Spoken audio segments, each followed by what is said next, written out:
I'm the Executive Assistant at the YMCA of Central Kentucky.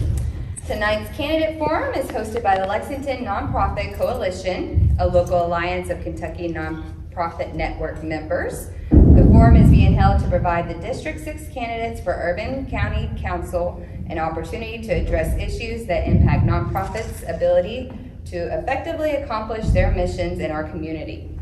There are over 2,000 registered tax-exempt nonprofits in Fayette County, creating over 23,000 jobs at charitable nonprofits in the Bluegrass region, with over $4.7 billion in expenditures benefiting Kentucky's economy. The Lexington Nonprofit Coalition works to ensure a strong, unified voice for Lexington's nonprofits. As providers of programs and services that help everyone in Lexington thrive, nonprofit organizations are employers, knowledge sharers, advocates, economic development partners, joy spreaders, storytellers, your neighbors, and so much more. The questions tonight are designed to help nonprofit staff, volunteers, donors, and the Lexington residents we serve understand how each candidate will address issues that are important to our ability to accomplish our missions. If you are needing to use the restrooms, those accommodations are right out here to your left, right past the pool to your right. Emergency exits would be out here to your right, where we will exit behind the facility. Serving as our moderator tonight is Liza Holland from the League of Women Voters. And then our timekeeper tonight is Haley McGraw from the Girl Scouts. Again, welcome and thank you for being here. Yes, welcome. As mentioned, my name is Liza Holland. I am with the Nonpartisan League of Women Voters of Lexington, and I'll be your moderator for this forum. Tonight, we're going to be using a format called Equal Time Q&A. This means that I will ask a question, and each candidate will have 2 minutes or 120 seconds to reply. The candidates have been provided with some information in advance of the questions that we will be discussing. We cannot take questions from the audience during this forum, but you are welcome to try to connect with the candidates following the program should you have questions. As our timekeeper, Haley will hold a sign in the air to let each candidate know that they will have 15 seconds left and then a stop so that they can keep accurate time together. And in this format, just so you know, candidates will not be allowed a rebuttal period, but they can address any types of comments in their closing remarks. We have flipped a coin to see who is first to introduce themselves. They will have 60 seconds to introduce themselves, 2 minutes for questions, and then 2 minutes for closing remarks. We did flip a coin, and Mr. Rowland, you have 60 seconds to introduce yourself. Great. Thank you, and thank you to the Lexington Nonprofit Coalition. Thank you to the Girl Scouts, and thank you to the YMCA for hosting us tonight. I was talking earlier to somebody at the Y, and I said I was fortunate enough to learn how to swim at the High Street YMCA. And this past winter, we were able to take our daughter, Nellie, who's 18 months old, for her first swim lessons at the High Street YMCA. And so the nonprofits really serve a crucial part of our community. I'd like to thank my wife, who's here as well. She's a teacher at Glendover Elementary, and she's used to work for 2 nonprofits in Lexington, the Florence Crittenden Home, and then Kentucky Refugee Ministries, where she got her first taste of English as a second language, which she's now taught as a certified teacher for Fayette County for the past 9 years. I've been involved with 2 nonprofits as a board member, as a volunteer for over 10 years, the Lexington Art League and the Ronald McDonald House Charities of the Bluegrass. That's really what shaped my vision for what community service is, and I look forward to using that experience as a council member. Thank you, Ms. Gray. My name is, well, first of all, thank you to the YMCA of Central Kentucky and the Girl Scouts of Wilderness Road for hosting this candidate forum.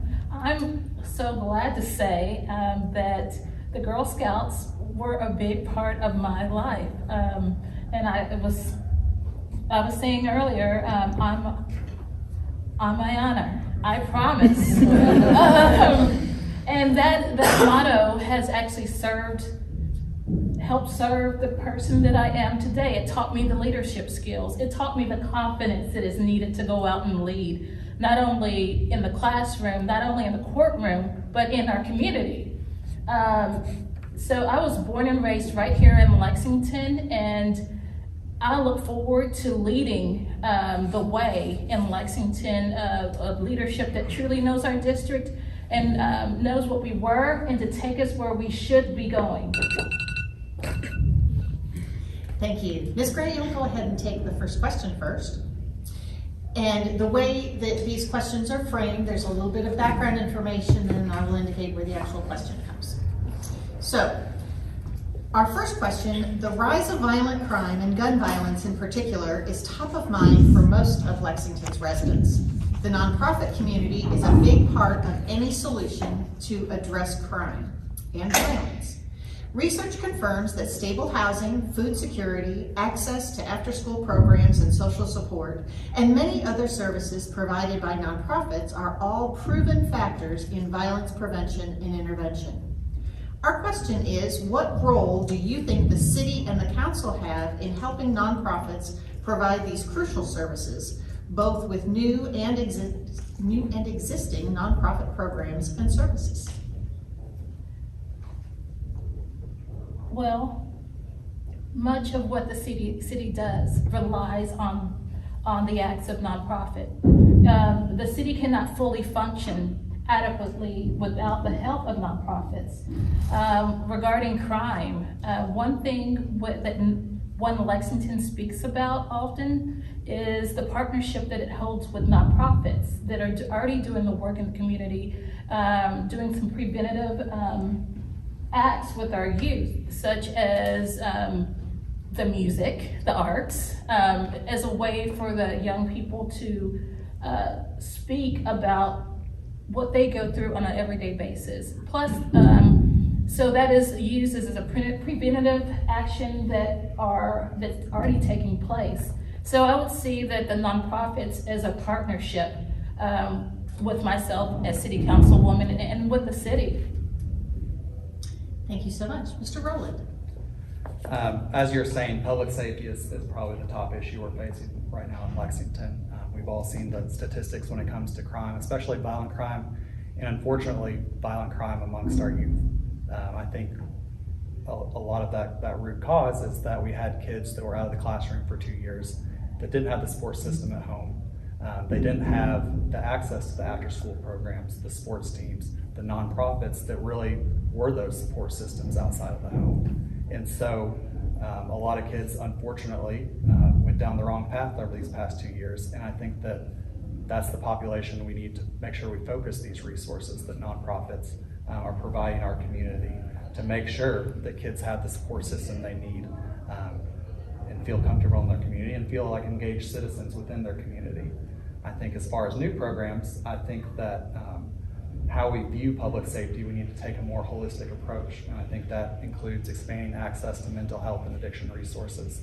If you look around the country, there's some very interesting programs coming on, whether it's the co-responder model, where you integrate public health or mental health nonprofit organizations with law enforcement agencies, so that it's not just a criminal response when someone's having a mental health crisis, it's actually a healthcare response. Because until you treat someone's underlying mental health issues, they're never going to get out of the cycle of the criminal justice system. And if somebody's dealing with addiction, until they get quality, long-term healthcare that they need to overcome that addiction, they're just going to be in and out of the cycle of the criminal justice system. And that's where nonprofits will come in.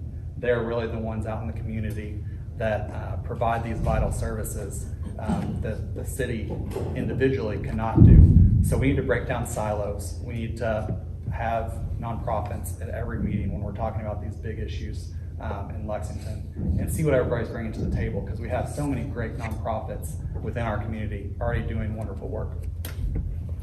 Thank you so much. Mr. Rowland, you'll go ahead and take this question first. When the Lexington Nonprofit Coalition launched in 2020, members raised concerns with council members and the mayor about the need to include the services provided by nonprofits, similar to those mentioned in the previous question, in the comprehensive approaches to addressing public safety. The coalition is concerned that opportunities to invest in these efforts were missed. Our question is, if elected, Would an increase in the city's allocation of funding to nonprofits providing programs and services that address violence prevention and intervention be part of your plans to address public safety and the increase in violent crime? Absolutely. First of all, again, thank you to the Nonprofit Coalition for coming together in 2020. When a lot of people lost their sense of direction and didn't know which way to turn, the fact that you all came together to work together during COVID, when we weren't able to be out in the community offering the services that you're so used to offering, I think it says a lot about the nonprofit community here in Lexington. When you look at the budget, what I like to say is the budget reflects your values. How Lexington spends our taxpayer dollars is a reflection of what our values are as a community. I think that the Extended Social Resource Program is pivotal, and it shows where our priorities are as a community. I think we had $3.8 million directed to the ESR program this past fiscal year. I think that we need to continue to look at new ways to add revenue, because really, when you look at that dollar amount, it's a significant amount for the city's budget, but the amount we're able to leverage that as a community, because those go to help pivotal nonprofits within our community. But how far can they stretch the dollars? Because that's what's incredible about nonprofits, is how far they can stretch a dollar that's donated to them or allocated to them by the city to fulfill their mission and their purpose. And I think if you look at the list of nonprofits on the ESR program that are receiving funding, it really does represent the best of Lexington. Thank you. Ms. Gray? The short answer, of course, is yes. I don't think any candidate would say no. But I'm always say when we have money involved is that we must be strategic about it. We have several programs, which I have the list for the fiscal year of 23-24, of all the programs that we have that are receiving over $3 million to great causes who are doing real work in our community. And without them, I couldn't imagine Lexington and my former students and their families. But when we're making a plan for where the funds are going, it is important for the city and city leaders to ensure that nonprofits are at the table. Typically, what I've noticed throughout the years and decades is that the city comes to the nonprofits at the last moment without having them at the table from the very beginning. As city councilwoman for the 6th district, my goal is to always ensure that that the nonprofits are there from the very beginning versus when everything is on fire. Let's not have a fire, and let's go ahead and talk about the issues first and make sure they're part of the conversation. Thank you so much. You'll take this next question first. Nonprofits are essential to Lexington's quality of life as well as to our economy.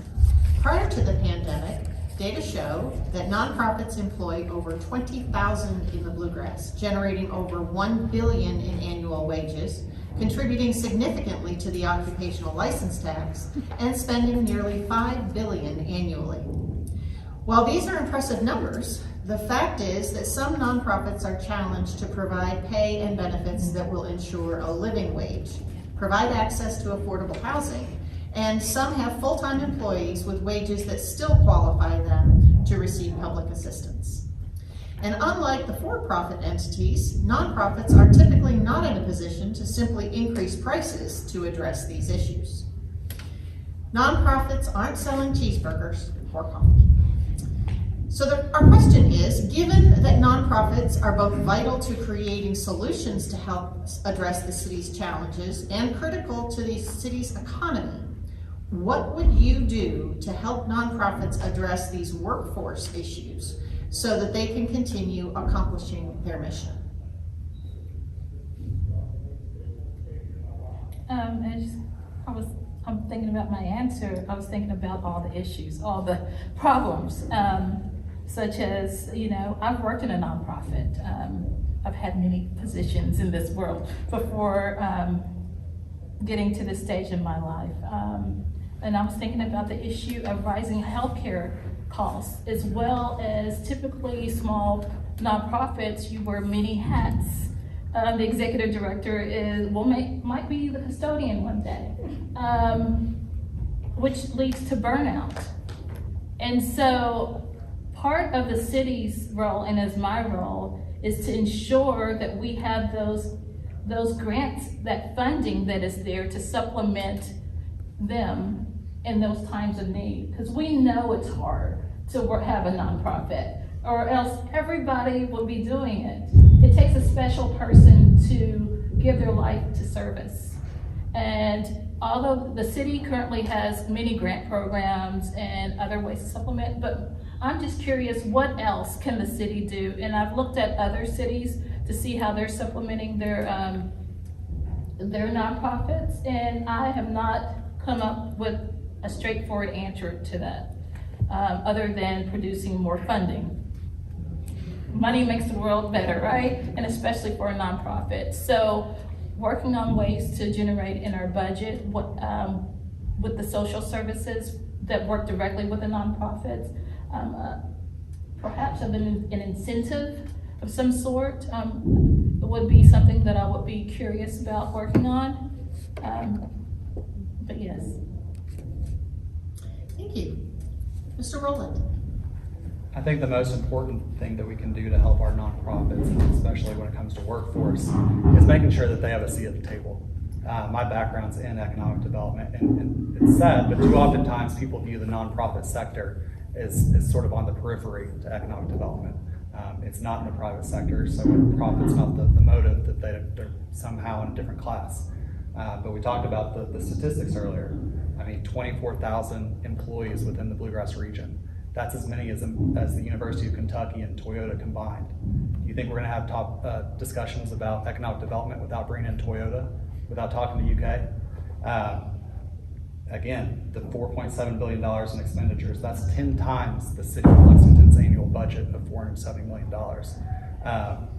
Nonprofits are a crucial part of our economy, and we need to treat them as such. We need to bring them into the conversation because Lexington hasn't done a good job of having a cohesive economic development strategy. We kind of have these disparate plans between the universities and higher ed, the private sector, and government. We need to do a better job of getting everyone in the room, especially post-COVID, in this, what we call the new normal. What is the economy going to look like in 5, 10, 15 years?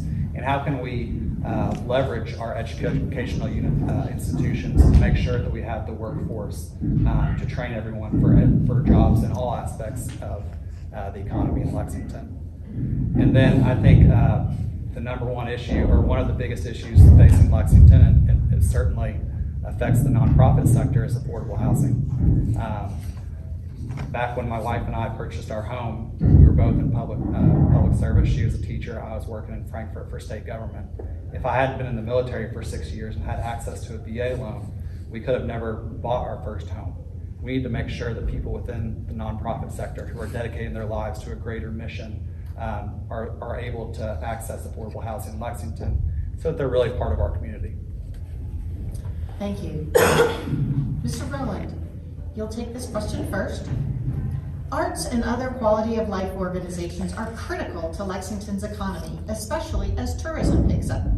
What are 3 things that you would do to deepen the city's investment in its creative economy?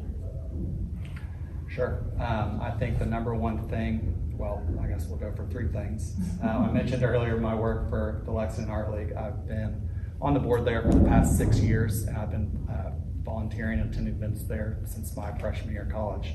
It's the oldest visual arts organization in Lexington, and we partner with Lexington Parks and Rec to host the Woodland Art Fair, which I think represents the very best of Lexington. There's 70,000 annual visitors every August. They come just for the Woodland Art Fair. There's not too much else going on as far as August in Lexington that would draw them. So it's undeniable the tourism dollars that come just for that one festival. I think we need to look at what else is going on in Lexington. We're having the Breeders' Cup in November. We're having the whole Breeders' Cup festival throughout October. We know people will be here. Let's showcase the best of our creative community.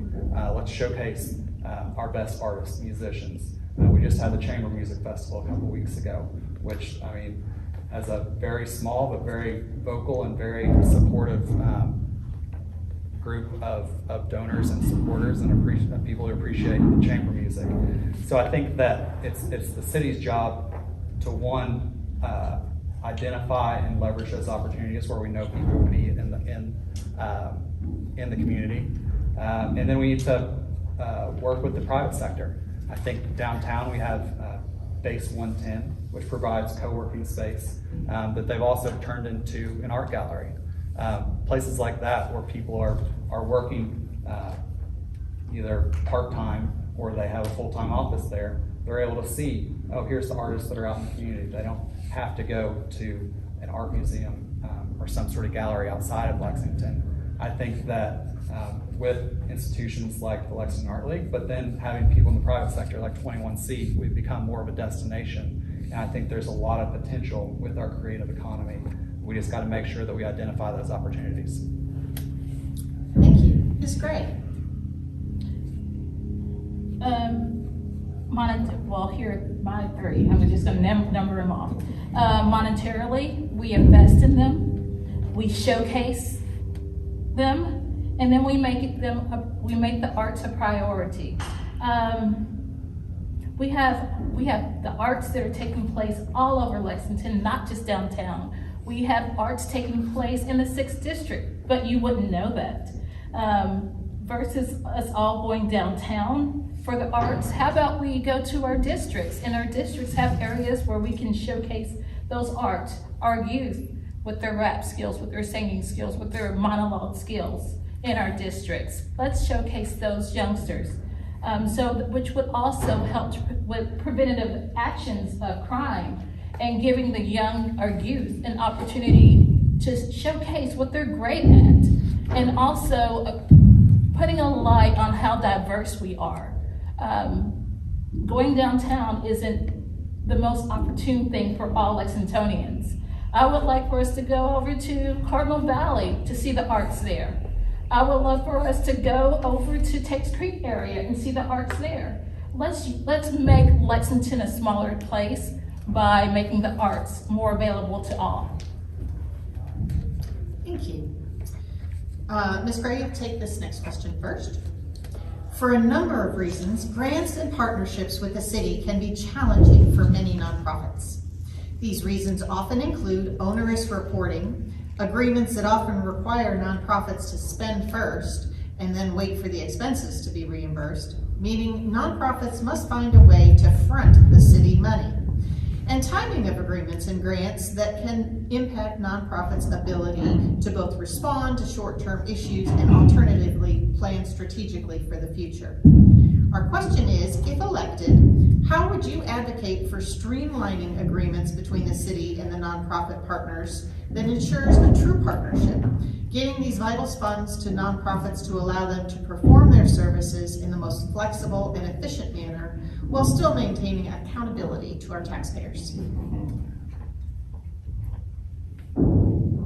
As you were reading the question, I was thinking about all those times that we lower income people, which are asked to front the money that they don't have, and then hope and dream and wait for those funds to come back to you tax season.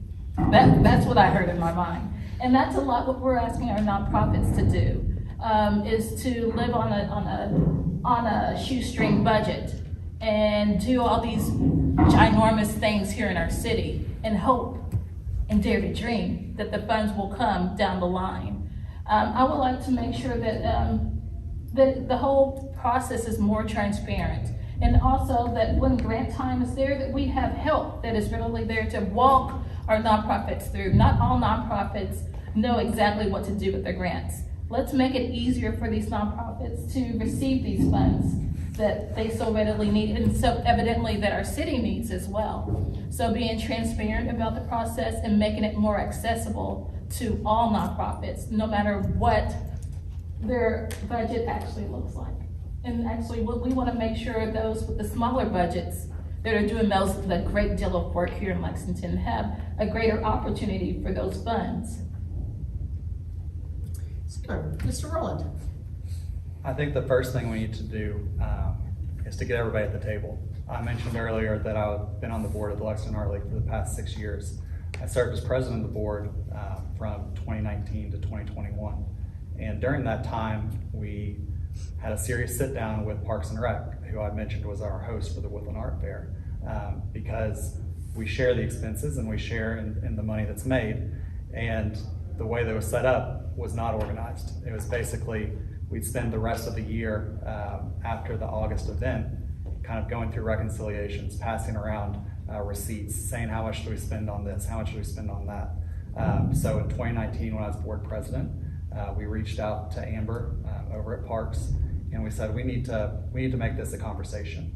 We need to have something down in writing, and we were able to negotiate a contract, which laid out what are the expectations and kind of what are both parties on the hook for, so you can budget for what the expectations are. I think the hardest part for nonprofits is so oftentimes it's reactionary. You're chasing after grants. You're trying to figure out how do we put together this narrative, and it's when you look at it, it's time not spent on the mission. Nonprofits do such a great job of stewards of their money, but when you have to be reactionary and the budget is uncertain, whether it's due to deadlines that don't fit within your budgetary fiscal year, or whether it's reporting requirements with the city, I think that if you can have those conversations on the front end, have clear expectations, have conversations, and put it in writing so that nobody's in a bad position later on when you're trying to figure out where pennies fit and where you can kind of allocate different costs. And so I think that as council members, we serve as those facilitators. We're the ones who should set up those conversations. And I think that's the most important role we can play for nonprofits in providing clarity. Thank you. This is our final question before turning to closing remarks, and Mr. Rowland, you'll take this first. Nonprofits employ and serve diverse communities. Many are working internally to address equity within their organizations, as well as collaborating with other nonprofits and for-profits to address equity in our community. The current council and Mayor Gorton have been and are also discussing equity issues and have invited some nonprofits to join these conversations. Our question is, what would you do as a council member to ensure that the city engages the wider nonprofit community to create a Lexington where all our residents thrive? I think that equity needs to be at the forefront of every decision that we make as city council, to make sure that when you're using taxpayers' dollars, you need to make sure that it has the greatest good, the greatest impact on the community. I hate to keep going back to the Lexington Art League, but it's what I know. We realized a few years ago that we weren't doing a good job. We're at the Loudon House in the historic East End, and we weren't being of service to the immediate community. And so that's been something that we've been purposeful about, becoming more diverse, both in our programming and our board representation. I think that it's, again, something where we need to facilitate those conversations. We've been able to create great relationships, expanding our relationship with Parks and Rec, creating a relationship with the Lexington Philharmonic to provide not only visual arts, but the musical arts at our events within the Loudon House. And I think that there's really a great opportunity once you get people in the room, get them talking, see what kind of service they offer, and see where they're directing their programming, where they're directing their services, to make sure we are hitting every part of the community and making sure that no one's overlooked just because they grew up in a certain neighborhood or didn't know about a certain nonprofit existing right around the corner. Thank you. Ms. Gray. My thought is some of the nonprofits, and which is leaves me wondering, some. We need more than just some nonprofits at the table. We need for there to be representation from as many nonprofits as possible, because nonprofits, as I've spoken about, do the brunt of the work here in Lexington. Our Lexington government could not work effectively without the help of nonprofits. And one thing with making sure that you're being equitable and reaching out to diverse populations is if your council is not diverse, you're forcing yourself to go out and look for persons that are different from you, Currently, our city council is not diverse. In fact, we have 0 women of color on our city council. 0 women of color. So when we have a city council that does not represent the population of Lexington, you're forced to be equitable. You're forced to go out. But when you have a city council that looks more like our population, it won't be a forced effort. It will be a sincere and real effort. And that's why, okay, I'm going into my whole tangent about why I'm the best candidate for the 6th district, because it is never a forceful act to go out and look for someone who comes from a different population. It should never be a forced act by our city council to do so. And we need all people at the table. We need representation of all of our nonprofits. Some is not cutting it for me, and it shouldn't cut it for the rest of Lexingtonians. We need everyone at the seat of the table when decisions are being made. Thank you so much. Mr. Rowland, you have 2 minutes to give us some closing remarks. Well, thank you all again for being out here tonight. Thank you to the Lexington Nonprofit Coalition, the Girl Scouts, and the YMCA. It's exciting to be here at the Y, the newest Y in Lexington, and really one of the newer areas of Lexington, to see the growth that's happened within the 6th district over the past generation. I'm excited to be here. My wife and I chose to be in the 6th district because this is where we want to raise our family. Where we love the neighborhood we're in, we love the community we're in, and we're excited to see so many people that are out and engaged with the community.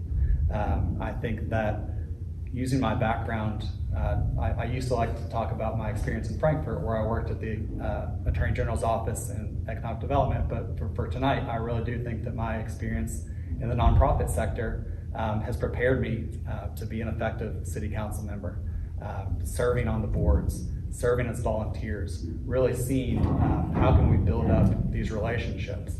I mentioned I was president during COVID.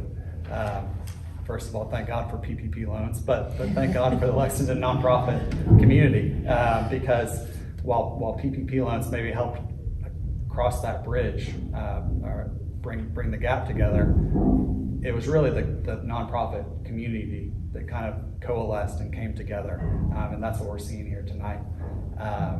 So I think that coming out of COVID, we need to make sure that we keep up those relationships, make sure that we keep on building on each other's strengths, seeing what kind of services, what kind of assets we all have, and making sure that they're being put to best use. Because both nonprofits and governments, we're stewards. We're stewards for the people. And so I look forward to serving in that role as a city council member. If you want to learn more about my campaign, I'm on social media, and then RowlandForLex.com. Thank you all. Thank you so much. Ms. Gray. On my honor, I will try to serve God, my country, to help people at all times, and to live by the Girl Scout law.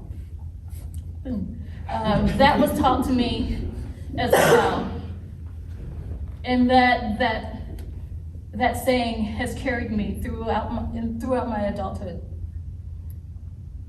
I became a candidate for the 6th District City Council because I believe in our community. I was born and raised right here in the north side of Lexington. Little was expected of me. Little was expected of me. If you go to Bryan Station, you can't do anything, but I proved them wrong. And when my students from Fayette County Public Schools see me as their city councilwoman, they know what is possible for them. When the pandemic hit, my students, they felt the brunt. Many of my students who were already on the edge, unfortunately crossed over because the safeguards, the nonprofits that were there for them were no longer there. The schools weren't there for them. And unfortunately, many of those crimes you see that have happened here in Lexington, I know some of those youngsters. I know them. I love them.